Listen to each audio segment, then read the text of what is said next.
আসলে এই বস্তার ভিতরে একটু যদি আপনাকে দেখাই, দেখুন এই বস্তার ভিতরে আসলে অসংখ্য বোতল আছে, মানে ভাঙারি, আমরা যেটা বলি ভাঙারি।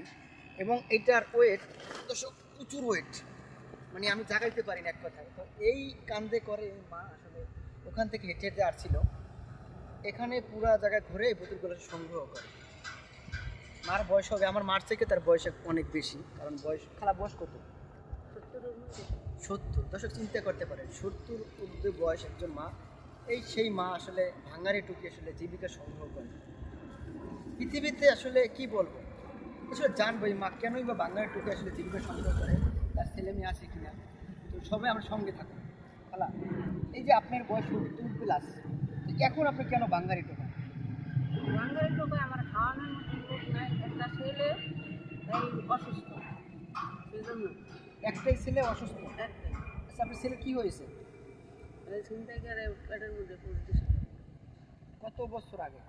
আজ থেকে 20-22 বছর আগে। মানে ছোটবেলা?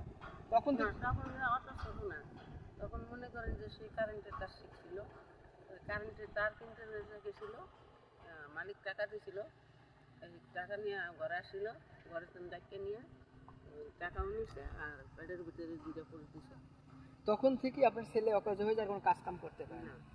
তো এই এতটা বছর এই হাতটা এই দুটো আঙ্গুল এরকম টান করলে দুটো আঙ্গুল এরকম পড়ে যায়, এই হাতটা বল পায় না।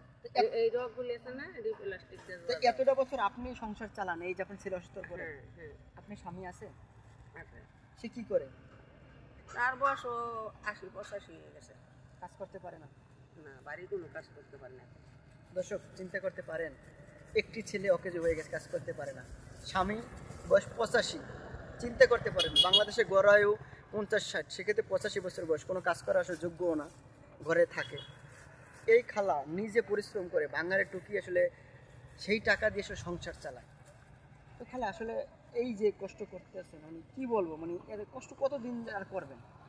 আমি বাইকে যতদিন আছে, বাচ্চা যতদিন থেকে এতদিন কষ্টই করতে হবে না, তো আমার তো দেওয়ার মতন কোনো লোক নেই। আপনি এত কষ্ট করেন, তারপর আপনার মুখে হাসি, খালা একটু বলবেন। হাসি তো হাসি, মানে অতি দুঃখে হাসি আসে, আর কম দুঃখে পাথর হয়ে যায় মানুষ, বুঝলেন? বেশি দুঃখ যে আমার এই যে আমার মুখে হাসি। দুপুরে কি খাইছেন? দুপুরে কিচ্ছু খাইনি, খালি এক কাপ চা খাইছি। টাকা নিয়ে আসছিলেন নাকি খাইছেন? না, 5 টাকা ছিল আমার কাছে। 5 টাকা ছিল, সকালে 5 টাকা নিয়ে বেরোইছেন। কোথা থেকে আসছেন আপনি? মেরাদ্দা ছিল, মেরাদ্দা মধ্যে ভরা কমিশনের জন্য। কত কিলো হাঁটছেন মানে সকাল থেকে? আমি তা বলতে পারি না। ওই সকাল থেকে বেরোইছেন, মানে হাঁটতে আছেন, রাত্রে বাসায় যাবেন কয়টার সময়?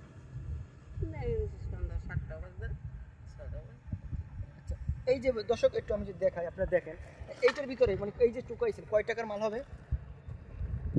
দর্শক দেখেন, আপনারা দেখেন আসলে এই যে ভাঙারি টুকাইছে, এই যে বোতল জুসমুস। আচ্ছা খালা, এখানে কয় টাকার জিনিস হবে? 2-250। সকাল থেকে বেরোইছে দর্শক, সারাদিন হেঁটে হেঁটে আসলে এই যে 2-250 টাকা আসলে ইনকাম করছে। এই 2-250 টাকা বর্তমান বাজারে কি হয়? আমার আসলে খুব খারাপ লাগছে, আমার তো আল্লাহ সমর্থ দিতে আমি এই মাকে আসলে অনেক কিছু করতাম। দর্শক, আমাদের ভিডিও আপনারা অসংখ্য মানুষ দেখেন বিভিন্ন প্রান্ত থেকে, যদি এই মায়ের জন্য আসলে মায়া হয়, মায়া লাগে, অবশ্যই একটু সহযোগিতা হাত বাড়িয়ে দেবেন। আচ্ছা খালা, আপনি তো থাকেন মেরাদ্দা বলছেন, যদি আপনাকে কেউ সন্ধান চায়, আপনার সাথে যোগাযোগ করে কোনো ব্যবস্থা আছে? আপনার সাথে যোগাযোগ করতে কীভাবে করবেন? ওই কমিশনার পুরান গলি যায় যে গেলে ওই সিরাজের বাড়ি কোনটা? আপনার স্বামীর নাম কি? আমার স্বামীর নাম নূর ইসলাম। দর্শক, মেরাদিয়া গিয়ে কমিশনার পুরান গলি, কমিশনারের পুরান গলি গিয়ে খোঁজ করলে আসলে খালাকে পাওয়া যাবে। দর্শক, আমি বারবার আপনাদের রিকোয়েস্ট করতেছি, আসলে যদি সম্ভব হয় এই খালাকে একটু সহযোগিতা করবেন।